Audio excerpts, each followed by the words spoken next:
Hello, and welcome to another episode of Crossing Thin Ice, brought to you by Actuarial Risk Management, the podcast where we will occasionally dive into emerging risks and the complex challenge that they introduce.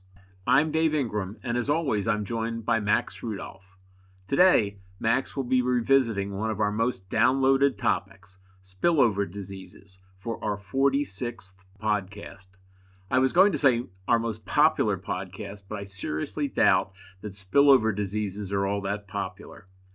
Anyway, it's been over a year since our initial discussion of zoonotic spillovers, and there have been new developments in the global health landscape, so today we'll bring you up to date. As we continue to live through a world reshaped by pandemics, understanding how diseases spill over from animals to humans is crucial for better preparedness. We've seen how viruses like COVID-19 and the bird flu are evolving, and in some cases finding new ways to spread. In today's episode, we'll revisit the current state of spillover risks and what we've learned from past pandemics to help us respond more effectively in the future. We will also share some new insights, such as the importance of wastewater surveillance, and we'll take a closer look at the continued evolution of diseases like Mpox, which is still on the radar for global health authorities. The demographics of today's world are changing rapidly, and this has a significant effect on how we should prepare for future health crises. We will also touch on the role that actuaries can play in helping us understand risks better and provide the needed analysis to improve response strategies. But a quick reminder first, this podcast is not investment advice. We are here to provide thought-provoking discussions on topics of interest to risk managers. We hope that we do provoke your thoughts and welcome your feedback. So, join us now as we dive into this important topic, which we hope will leave you with a deeper understanding of how spillover diseases can impact not just public health, but also society as a whole. Whether you're a health professional, a risk manager, or just a curious listener, there's something in this conversation for everyone. Let's get started.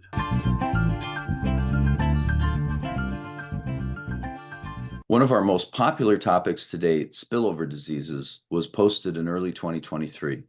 There's much to discuss on this topic that is new, so let's revisit zoonotic spillover diseases and provide an update based on recent developments. This information is not medical advice. You should consult a medical professional and do your own research. While COVID-19 continues to evolve and surge, most recent cases are asymptomatic or resemble the flu. New long COVID cases are less frequent than under earlier variants, and we should not assume that summer means no cases. The 1918 pandemic lasted multiple years and eventually faded as the population gained natural immunity. But it too saw surges in seasons unusual for flu. Reassortment continues down random paths that should be monitored and behavior managed. Surveillance gaps should be narrowed with tools such as wastewater monitoring and expanded across multiple infections. For those signing up for fall vaccinations, keep in mind that seasonal flu vaccines fade after 3 to 4 months and COVID-19 vaccines after about 6 months. Waiting on the flu shot or spray until activity normally picks up, such as November, may work better than getting it in August. Unless and until COVID becomes a seasonal disease, the elderly and immunocompromised should consider 2 shots per year when available. H5N1, first identified in 1996, is an influenza strain traditionally called bird flu. There's been occasional direct bird-to-human infections, often from chickens, and mortality has been high at about 50%, but on fewer than 1,000 cumulative cases. The primary human symptom in 2024 is conjunctivitis, or pink eye. Previous outbreaks in birds led to culls of flocks. Of late, it has become a much larger concern as dairy herds became infected, and many other types of mammals are now believed to transmit within their own species and are thought to possess the ability to reassort the virus from both birds and humans. Previously, pigs were the primary concern for common reassortment with humans. The economics of culling dairy herds is obviously very expensive and is not currently being considered. Collection of public health data has been voluntary in most states in the US, so the incentives are not aligned for dairy farms to cooperate. A cow or human that isn't tested can't test positive. There's concern that much as predators and scavengers become infected after eating infected birds, that milk, especially unpasteurized milk, could carry the disease to humans. More testing and transparency are needed. In addition, countries need a coordinated team that combines a variety of expertise, much like a successful risk team, including agriculture, emergency management, finance, and economic experts. Stockpiles of PPE and vaccines should be regularly checked for both amount and quality. Building supply chain resiliency doesn't happen on its own. Another virus that should be on the radar for those being proactive about potential pandemics is Mpox. It is endemic in parts of Africa and has the World Health Organization's attention. A vaccine helped to protect the immunocompromised from a sexually transmitted version that spread in the US in 2022, but the virus continues to evolve, and the current version largely impacts children, especially in refugee camps. A concern is that it spreads via aerosol through the air rather than requiring physical contact. What can we learn by comparing the pandemics of 2020 and 1918? There are a lot of similarities. Each lasted several years, and neither was a quick 3-month ordeal. Surges did not follow the typical winter flu pattern for either, at least initially. There were spring and summer surges for both. It seems like the 1918 practice of locally determining lockdowns may be better than a national decision when the virus is surging only regionally. In the future, statistical rules might work best based on wastewater testing, shutting down in stages as positive results increase. This will be hard to put in place legally in the US, but along with mask and vaccine mandates, would clearly save lives. With many more people today than in 1918, melting permafrost releasing long frozen diseases, and more people living close to pigs, poultry, and other animals with receptor sites that allow reassortment between species, humans are more fragile to viruses. A century ago, we saw morbidity across all but the oldest ages, but mortality primarily among young adults. The recent pandemic focused its worst on the elderly and those with underlying medical conditions. This will change for future pandemics. You can't devise just one strategy, assuming it will be the same as a previous event. If the next pandemic impacts children, school shutdowns should be handled much differently than if those aged 50 and above are impacted. Even the difference between the US demographics in 2004, when pandemic plans were developed, versus what actually was in place in 2020 makes a difference. The federal government needs to continually study the subject and prepare for a wide variety of scenarios. Adding experts like actuaries, mental health, and supply chain professionals would improve the societal impact, considering the economic and mental health impact in addition to morbidity and mortality.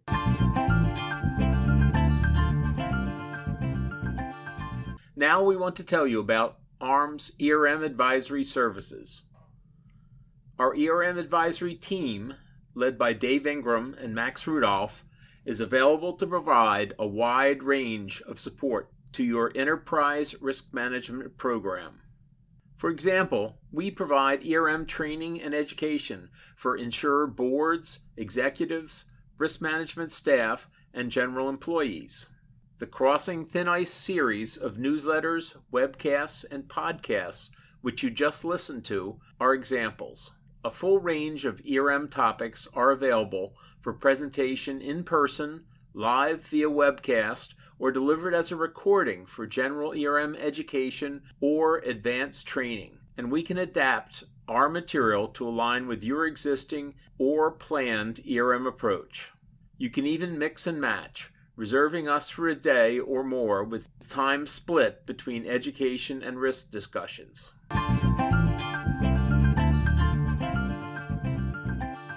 What are the similarities to long COVID in the pandemic that occurred 100 years ago? Yeah, there were some similarities. One instance ties to long COVID type symptoms. Symptoms for some patients 100 years ago subsided within a few weeks or months, some within a year, and unlucky few were impacted for the rest of their lives. I'm disappointed that I don't see health researchers looking at these ties for ways to help those currently afflicted nearly as much as I think they should. All right, so wastewater testing, Max, what do you think? What can you tell us about that? What is it, and what role do you think it might have in the future? Yeah, wastewater surveillance takes a sample from the sewer pipe before it is released back into the environment and detects a variety of pathogens. It could be coming from a community or a dorm or a nursing home.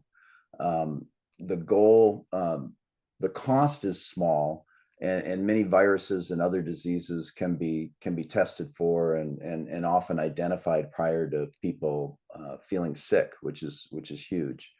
A single sample taken regularly could test for a great number of viruses, allowing public health authorities and the public to more effectively respond to health crises.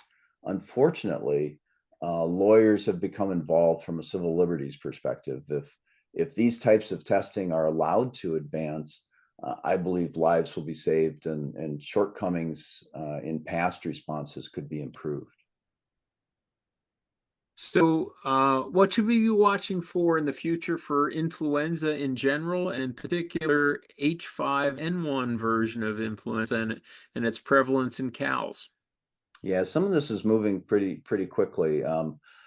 There's so much we are learning about viruses like influenza and coronaviruses. Cows are now known to be a vessel for reassortment, much like pigs, between their own flu virus and human viruses. If they get sick with one of each, parts of the RNA sequences can be swapped. Today, H5N1 is often called bird flu, is in dairy herds and other mammal groups, acting as hosts with minimal impact on them. There's a large financial incentive to ignore the spillover possibility of it jumping to humans. So many are trying to brush it under the rug and hoping for the best. It's easy to miss something that's just starting to spread. The numbers are small in any one community, even if large in total. We saw that in 2020 with COVID as international airports became the center of the virus outside China. To improve future responses, we need to seek out knowledge. One obvious upgrade would be to monitor and coordinate with animal researchers for individual efforts. The magical point to watch for those listening here for an epidemic is when non-family members start to form clusters of cases. All right. So, next question. What concerns do you have when you look back at our response to COVID in 2020? Well, especially in an election year, there are benefits to having no one test positive, even if the virus is rampant. Unless you were in a cluster like a nursing home where lots of people died or some other groups, you probably didn't know any or many people who died personally. So it's easy to argue that no positive tests means there's no virus present in the local population. We definitely need a consistent testing regimen. Um, Dave, you did a COVID study during the pandemic that received some interesting academic comments. What'd you learn from that experience? Oh, that's unfair to ask about this, Max, in a lightning round. Um, I could go on for an hour on this one. Hey, let me give you Well, do something in the middle. yeah, okay. So, I did a study of COVID. I had learned how to ditch model during the SARS, actually during the original AIDS epidemic. It goes back that far. And I applied it during SARS and it seemed to work. And so when COVID struck, I tried to apply my knowledge again and I got terrible results. Terrible meaning they didn't fit the experience very well. There was no predictive value to the model I was able to create. So because of that, I tried to understand why that might be, and it turned out that uh, the behavioral aspects that underlie the model uh, did not seem to be holding anywhere near as steady as they had under any of the other pandemics that I had statistics for. So I eventually did a study where I surveyed a couple hundred people every single week and asked them what they saw in their neighborhood for compliance with 21 different COVID mitigation activities, non-pharmacological interventions, the academics called it. So, make a long story short, what I found was things were very cyclical. That as infections went up, people uh, did more on the mitigations. As infections went down, people stopped doing the mitigations. Everybody seemed to be in a big hurry to have COVID be over. Nobody seemed to want to wait until it actually was over. I did that study with help from a number of other people, you being one, Max, for 8 months, and we published a paper. The SOA helped fund some of our data collection on that, so we published under their name. And then I shared the data with some academics, and they were able to analyze the data and confirm the findings that we had with a much more sophisticated analysis than what we had done, published the result in an academic medical journal. So it was quite an interesting experience. Max, what do you think? How could actuaries fit into groups that are preparing for future pandemics? I think actuaries could fill numerous roles. We can act as interpreters due to our broad areas of study. We know the terms used by other professions. Many of us also have developed foresight around risk, so are good at looking out into the future for environmental changes. We have many areas of expertise, sometimes as detailed experts, and often are knowledgeable about interactions between risks. The volunteer actuarial team in the UK did much to communicate facts to the public, and that type of group should be encouraged elsewhere. I was part of a weekly podcast in 2020 that sought to help instruct actuaries and others, help us understand what was happening and possible responses for them. Yeah, I was fascinated by that UK group because I found the study that I just described. I had a hard time convincing other actuaries that that was an appropriate actuarial task to be doing that study even. Mac, what do you think is the natural progression of a new, or as the medical folks call it, a novel virus like flu or COVID?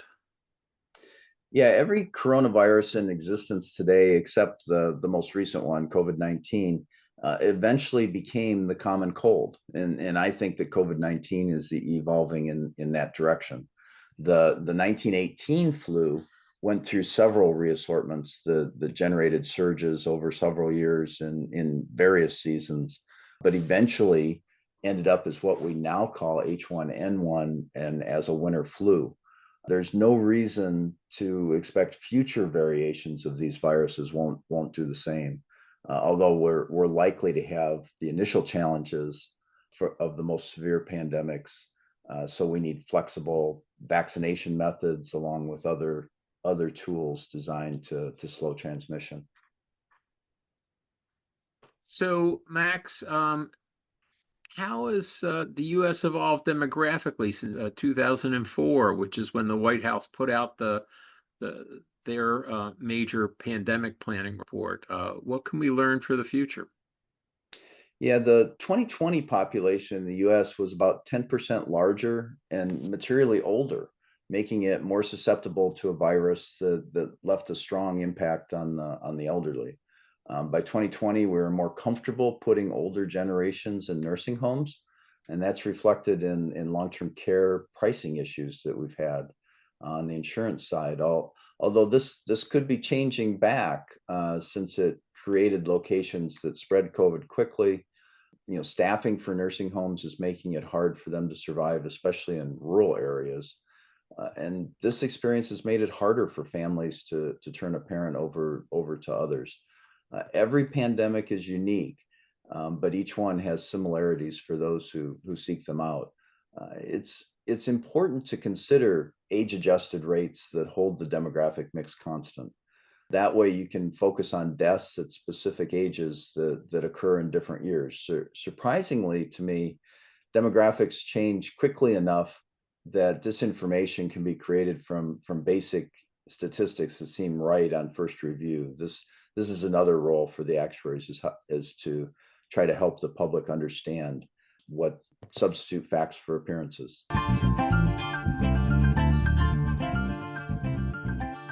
Well, you may have thought that we were over COVID, but today you heard differently. New variants of COVID are still causing surges, especially in the elderly and immunocompromised folks. I can think of three major takeaways from the entire program. First, pandemics evolve unpredictably. Understanding spillover risks so that we can prepare for the unexpected is key. Health surveillance needs to adapt. Early detection tools are critical for future preparedness. And finally, actuaries can bridge gaps in pandemic preparedness, offering data-driven insights that help manage risks and improve public health responses. Thanks for listening. If you liked today's episode, please hit like, subscribe, and share with your friends. Bye.